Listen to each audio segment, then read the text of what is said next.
Liz Shuler is the uncontested president of the AFL-CIO now, and the UAW raised its strike pay to $400 per week. Which side are you on? Which side are you on? We'll hit last week in Southern labor since it's been such a long time since we've been able to do this. Our weekly segment on what happened in the labor movement in the South in the last week has been put on something of a hiatus because the originator of the information, Jonah Furman, he put his newsletter on a short hiatus while he was planning for the Labor Notes convention because he's a staffer at Labor Notes. But the convention is over, and the newsletter is back. For this iteration, he pulled all of the strikes from the last month, which is how long it's been on hiatus, all the filings from the last week, and filings in the last month at workplaces over 100 workers, plus all the Starbucks filings. Okay? Does that make sense? Let's just jump right into it then. In new organizing, pretty slim on the new organizing as far as, like we're missing everything that happened in the last month in workplaces that are under 100, minus the Starbucks. But so the Starbucks is the only thing that we're seeing in the South. And that is 869 workers at 35 stores in 16 states filed for elections, several of those in the South. And so moving right on to union wins and losses, 937 Starbucks workers at 33 stores joined Workers United, and in the same period, only 7 stores voted against. Again, many of those in the South, including right here in Alabama, in Birmingham.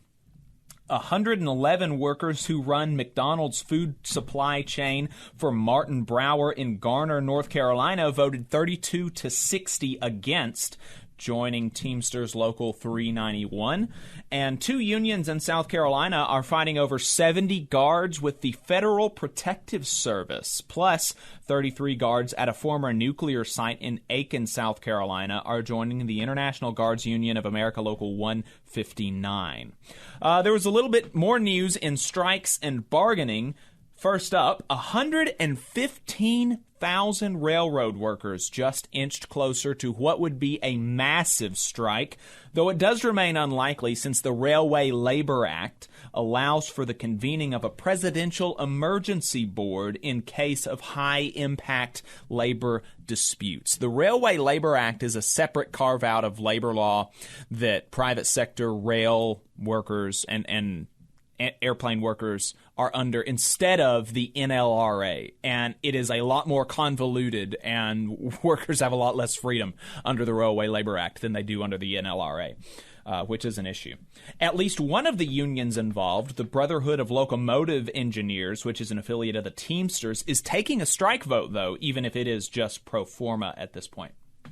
14,000 United Airline pilots with the Airline Pilots Association, ALPA, have a tentative agreement that would provide a 14% raise over 2 years. That's pretty impressive. The machinists have a deal at Alaska Airlines that would raise wages from 16 to 25% through 2025, which is about 2.5 years, for 5,000 customer service and ramp workers. Very impressive. In the past month, Starbucks Workers United members struck in Anderson, South Carolina. Very cool. And workers at a Sherwin-Williams paint factory in Bowling Green, Kentucky, have been on strike since the beginning of the month with Teamsters Local 783. Even before the strike officially began, the company cut the workers' benefits. This is the second strike at the company this year, with 55 members of Steelworkers Local 14919 at the company's aerosol plant in Bedford Heights, Ohio, having struck for over 2 months from February to April. 100 CWA call center workers for federal contractor Maximus in Hattiesburg, Mississippi and Bogalusa, Louisiana held a 2-day strike as they continue to wage a long campaign against the company's union busting and poverty wages. And finally, in internal union politics, Liz Shuler is the uncontested president of the AFL-CIO now, and the UAW raised its strike pay to $400 per week, which is the same thing that the UAW reform group, UAWD, has been calling for, and coincidentally, is the same thing that the UMWA has been paying its strikers in Alabama for the last year. So good on the UAW, the United Auto Workers, for meeting the for meeting the requests, the demands of UAWD, Unite All Workers for Democracy, the Reform Caucus, and the UAW. And I mean, we should note and say how good it is and how kind of ahead of the curve the United Mine Workers of America are on strike pay. They have the highest strike pay of any union in the country that I'm aware of.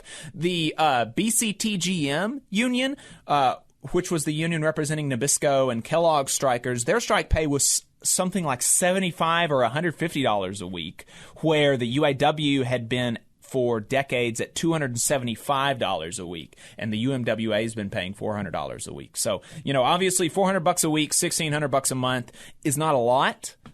It's not nearly what they were making, but it does make it a lot easier to get by. Absolutely. Than having half or a third of that. So yeah, and this is a good time to remind folks, you should know what your union has for a strike fund and how much of your dues goes to the strike fund, and how sustainable it would be should you ever have to go on strike. Yeah, it's one of the first things you should really dig into when you look at your union's budget. And I did want to mention one story that did not make it into Jonah's newsletter, but I think was important, which is that more than 1,200 Delta airline pilots and staff picketed at 7 major airports on Thursday, calling for higher pay and a contract. And some of those airports did include those in the South, which would be Atlanta, biggest airport down here in the southern region. So solidarity with the Delta airline pilots. That's fantastic, and it is also worth reiterating and affirming what you said about the strike fund, because the strike funds, the only reason that there's been a lot of outside support for the UMWA, for the miners that are on strike. They've received over $2 million in donations from other unions, from $75,000 of which was from our fundraising stream last year. And from other unions, just from regular working folks across the country chipping in $5, $10 over the course of the strike. But when you've got a strike of 1,000 people, what is $2 million? That is $2,000 per person. So you can see how over the course of a year and a half, a year, that is insufficient. The UMWA has spent over $22 million on the strike.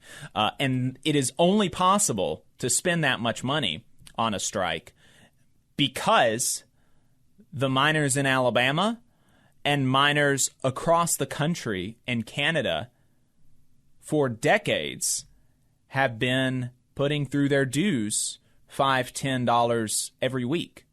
Tens of thousands of miners for decades have been doing this, to where they have a strike fund that can handle this kind of expenditure. And that's one of the reasons that the BCTGM strike payout is so low, because their strike fund is not nearly what the strike fund of the UMWA and the UAW is. So, it's definitely important to keep in mind and important to plan for. It's important to plan long term for these types of battles. You just saw a clip from the Valley Labor Report. We are live every Saturday morning from 9:30 a.m. till 12:30 p.m. And we pride ourselves on keeping all of our content free to everybody so that we can talk to as many working folks as possible. If you support the work that we're doing, you think that it's important, you think that it's good, then consider making a monthly contribution to the project, and you can do that on our website, tvlr.fm.